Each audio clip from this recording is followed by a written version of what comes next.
So can we finally be honest about Square Enix at this point, guys? I think it's about time because Square Enix is getting very candid and honest about their performance in the market and what's been happening.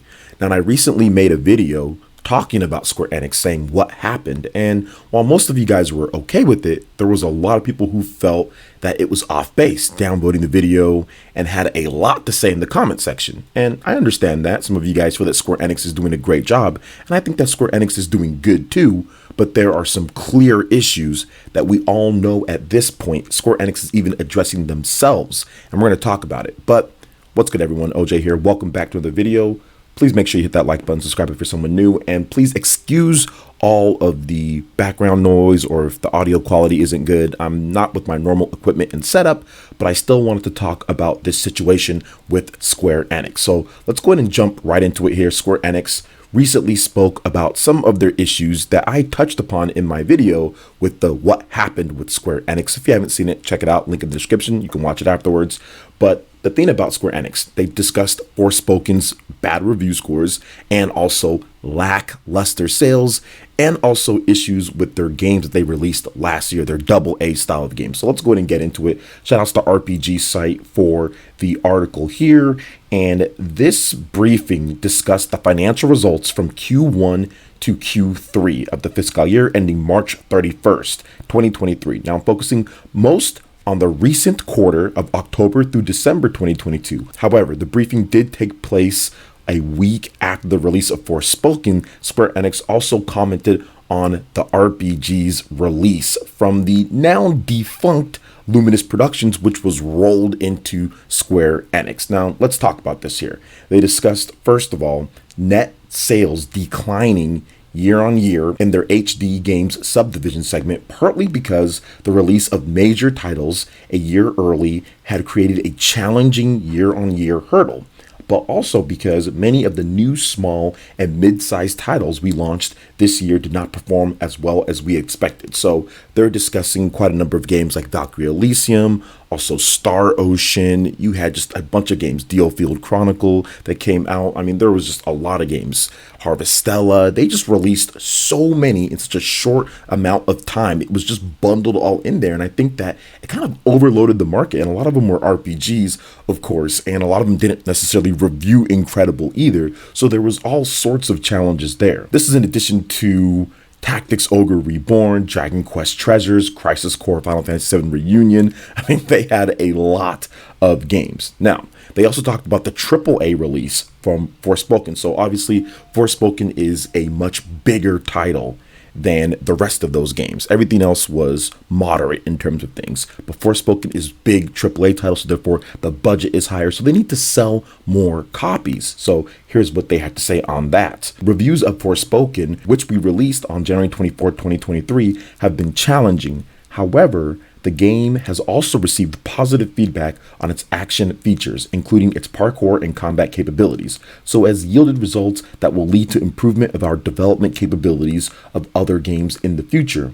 That said, its sales have been lackluster, and while the performance of new titles with February and March release dates will be the ultimate determinant, we see considerable downside risk to our FY 2023 earnings. So let's discuss that right there. So essentially, he's confirming pretty much what everybody thought. They said that it was lackluster, and that was what I was talking about when it comes to issues with Square Enix, the mismanagement of titles, the lack of marketing of their titles, and the flop of Forspoken, which is really causing some issues. They're changing their president. We do know about that. And the new guy that they're bringing in, while he might have some new ideas, I mean, he's planning on introducing blockchain games and stuff like that. So I don't know exactly what is happening or what's happened to Square Enix, and I don't know why they don't leverage what they do best, or at least what they did best in order to make a lot of money. We saw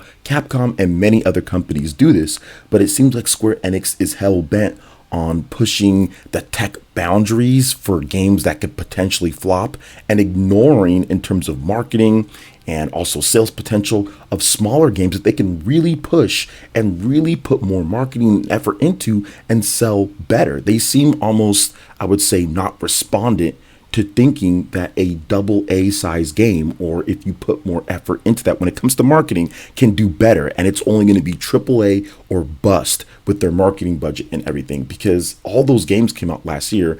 And yes, there was some marketing for some of them, but I think it kind of all formulates what's wrong with Square Enix at this point and what happened to them in terms of their soul. And they need to really make some changes here in order to improve upon what's going on, because a lot of you guys were disagreeing with me on Square Enix in my video about that. But right here in their own sales reports, they're saying a lot of the stuff that I was saying about Square Enix in terms of the Forspoken flop, in terms of not having enough of those high quality games that release that can do better with reviews wise and also sales wise. Like, I get it. If you like their games, I like their games as well. They can release great stuff, but you're not going to continue getting great stuff, and things aren't going to be great if the sales aren't there to back up that. Like, it's not just about what you guys think is good or what's fun to play, but it's also about what's going to actually sell and what's going to actually do well on the market. If you don't have that, you're not going to get the games that you want, guys. So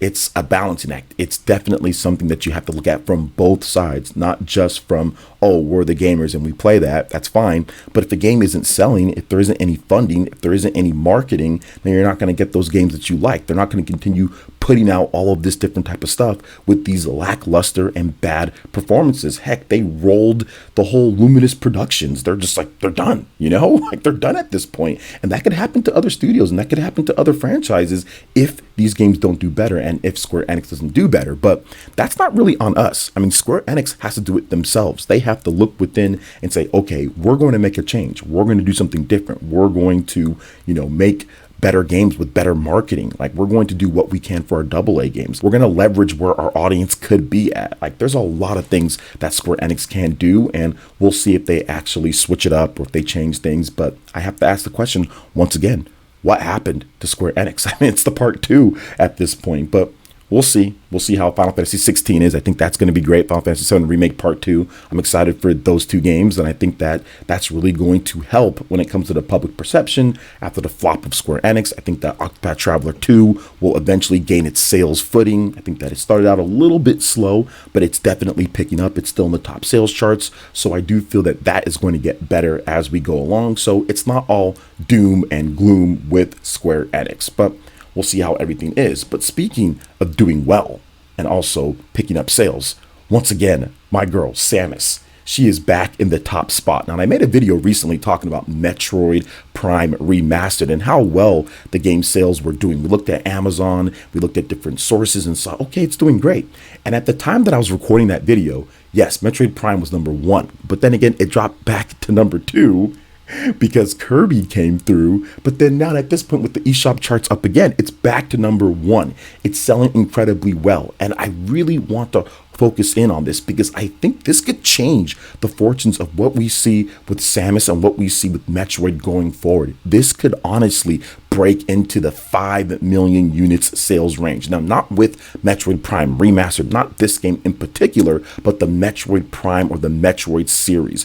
This is phenomenal momentum from Metroid Dread now to Metroid Prime. We're continuing to get incredible sales numbers across the board for Samus and for Metroid. This is the best shape that the Metroid franchise has been in from a sales perspective ever. Like, there hasn't been a better time. Maybe from the original Metroid game to Super Metroid, that was pretty good because the original Metroid I think did 2 million plus. I think Super Metroid also did 2 million plus, so 4 million between the 2 games back then in that market. That was actually really good. And Metroid Prime was great. It rejuvenated things, but it dipped each release. From Metroid Prime the original to Metroid Prime 2 to Metroid Prime 3, sales went down and down and down. And now what we've seen here, we've seen a resurgence. Metroid Samus Returns started it off, and then Metroid Dread obviously killed it with 3 million plus sales at this point, becoming the best selling Metroid game of all time. And now we have Metroid Prime Remastered jumping in here and continuing to dominate the sales charts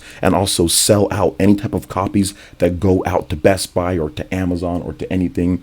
you just see Metroid Prime Remastered just topping the sales charts like crazy. So this is definitely the best time period to live in with Metroid and with Samus. Like, this is fantastic, and I want momentum to continue because, once again, I think this could lead to some incredible things in the future, and I feel this is the reason why Nintendo is taking their sweet time with Metroid Prime 4. They want it to be a masterpiece. They want to polish it all the way so then when the game comes out, it exceeds what you would have even thought. Because we've already gotten the masterpiece of Metroid Prime, right? If we get a new game and it comes out and it's nowhere near as good, people are going to be like, well, wait a minute, has the franchise regressed? So I think that they're really taking their time, and when they finally do show it off, it is going to be something incredibly special. And heck, who knows? It might even show up on the Nintendo Switch 2 in addition to the Nintendo Switch. I mean, who knows what they're going to be doing with that game from a tech perspective and everything. Now, and I still feel that it's going to be on the original Nintendo Switch. Don't get me wrong. Some people are saying that it's going to be next gen only, or they're going to cancel the Switch version. No, I don't think so. They're going to have that Switch version, but maybe there is a patch, or maybe they have a dual launch. I mean, who knows?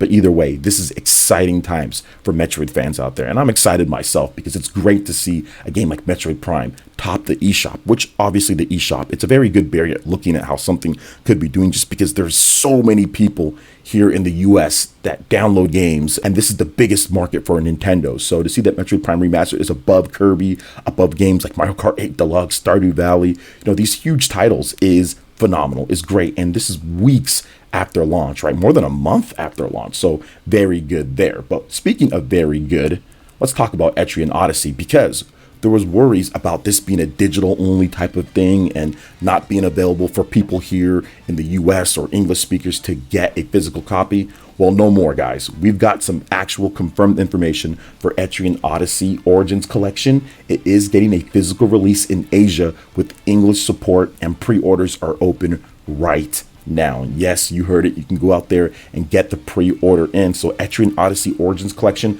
will have a physical release in Asia that supports English, confirmed 100%. Now, Atlas is planning a June launch for the package. However, it will be digital only in North America and Europe, but that isn't the case in Asia and Japan. Any Switch owner can import a copy regardless of their region, and once again, English will be supported on every cartridge. So the good thing about this, guys, and I think the reason why you might want to look into it, especially if you're a collector, this is probably going to be a game that in 5 or 6 years from now, you will never see a physical copy ever again, and it's going to become rare because of the style of game that it is. Obviously, the Nintendo 3DS, that eShop is going away, right? So a lot of these games are going to disappear. The DS, the 3DS, whatever the case is, Etrian Odyssey, a lot of that stuff is gone. It's hard to find, and they're bringing it back in this type of way, physical. So this is going to be a collector's item that you probably want to pick up if you collect Nintendo Switch games, or if you simply just want that cartridge and all of that content right then and there without fear of losing it in the future with digital or with shops closing down or whatever the case is. So I think that this is a phenomenal thing to have here, and it's awesome to see Etrian Odyssey come back in this type of way. We waited all generation.